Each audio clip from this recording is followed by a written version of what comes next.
Hello there, kids. Today we are going to talk about light, sound, and heat. Okay, so what is the effect of light, sound, and heat in our lives?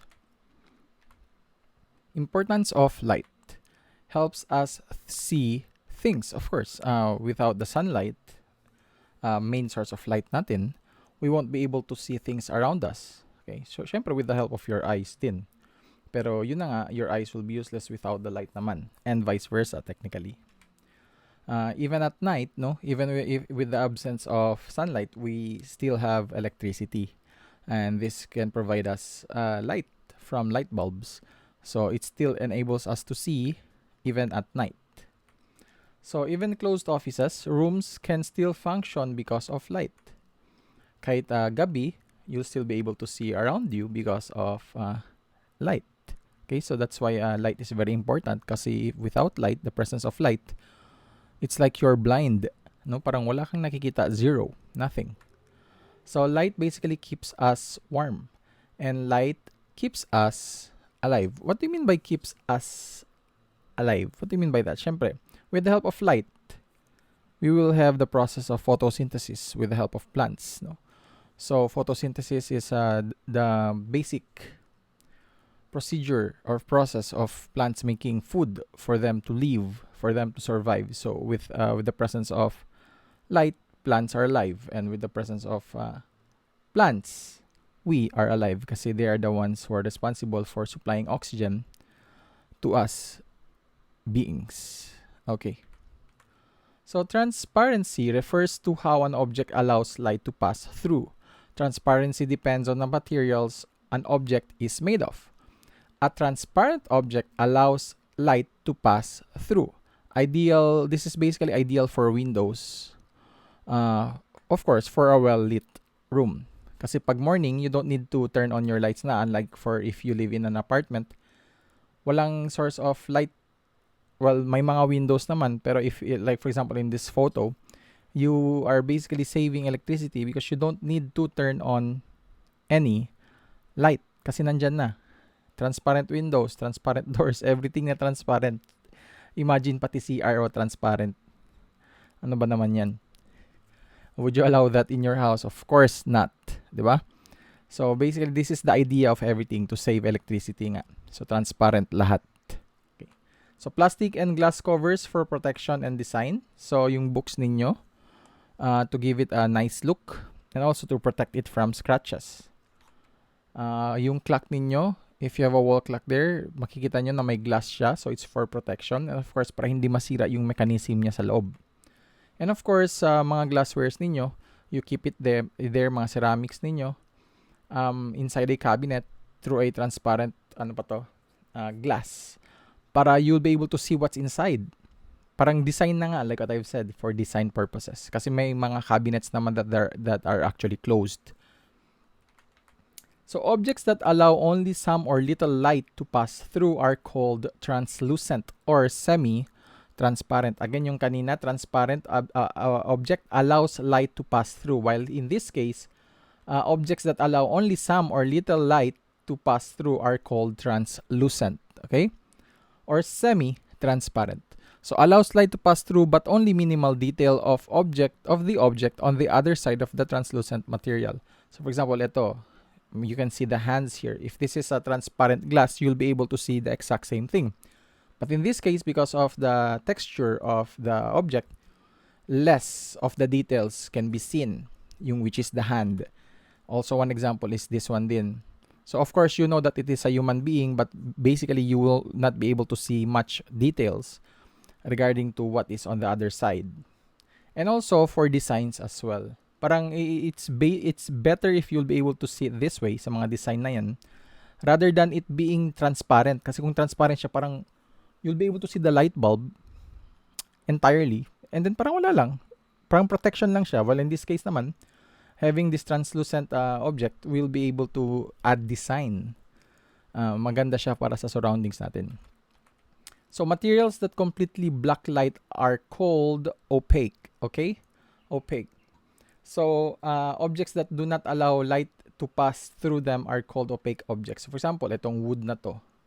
My example of flashlight, it draws a shadow So which basically means that it is an opaque subject. Okay? Walls and doors are opaque. Smaller materials around you that cast shadows and not allowing light to pass through it are opaque. So this is one example. We have five containers. So if you notice, some still allows light. Some allow light to pass through. Example, itong 1, 2, 3. I think this is just a reflection from this bottle. This one here. So this water bottle and this one basically blocks light.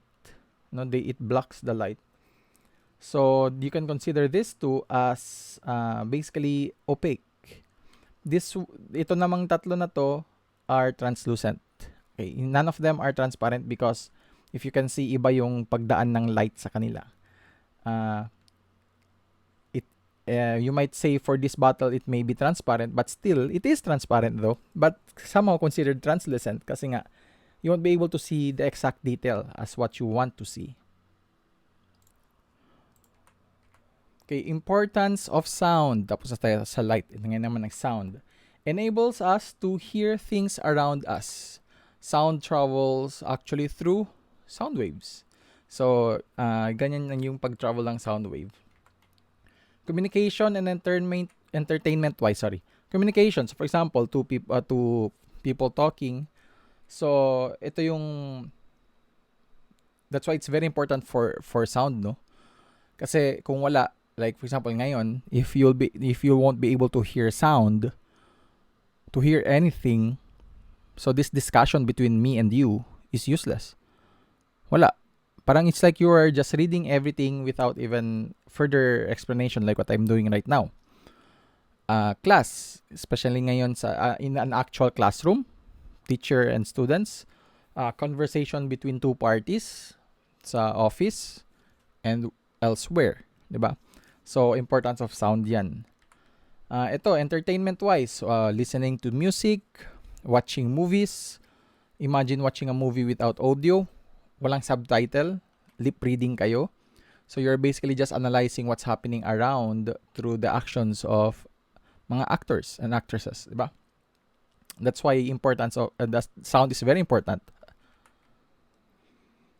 And also used for warning. In other places kasi ginagamit nila yan for dito sa atin meron tayo sa Philippines do.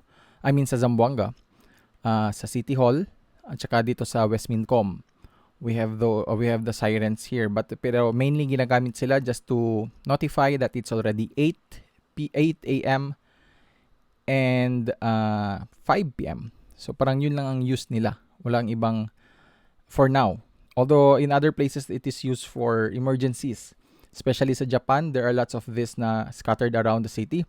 What for is to alert people whenever there is a very strong earthquake, and that basically can cause a tsunami. Okay. And aside from that, warning is of course yung mga sirens ng mga ambulance, fire trucks, police car. So, yan yung mga importance of that. And of course, imagine crossing the road carelessly without having to hear cars around you. So, parang itong guy na to. Crossing the road. Oh, yan. Tingnan nyo. Sige, I'll keep it there so that you'll laugh. But, of course, this is not a funny thing for you to laugh about. So, yun na nga.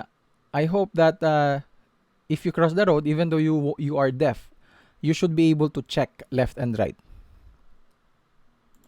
You need to check before kayo mag-cross, di ba? Kailangan yung malaman muna kung meron bang magko-cross dyan sa side nyo or what. Kasi even deaf people will be able to cross the road even if they can't hear by simply looking. So, yun na nga. But still, sound can help you, especially if you're talking with someone. You're too focused with your conversation. Hindi nyo nalalaman, meron na pala approaching sa inyo. Okay?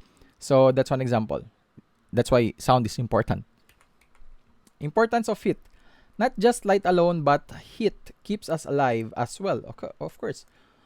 Too much though will kill us. For example, in this example, even there's a presence of light. So pag may presence of light, there's presence of heat. Even with the presence of heat, they are somehow struggling to survive this situation because it's too cold. So just imagine if walang sunlight. What if this is at night, pero technically kahit gabi, there's still presence of heat because of the warmed up bodies of water. So, yan yung nakakatulong sa atin to survive here on Earth. Number one, ang heat. Kasi kung walang presence of sunlight, Earth is basically a ball of ice. No, ball of ice tayo.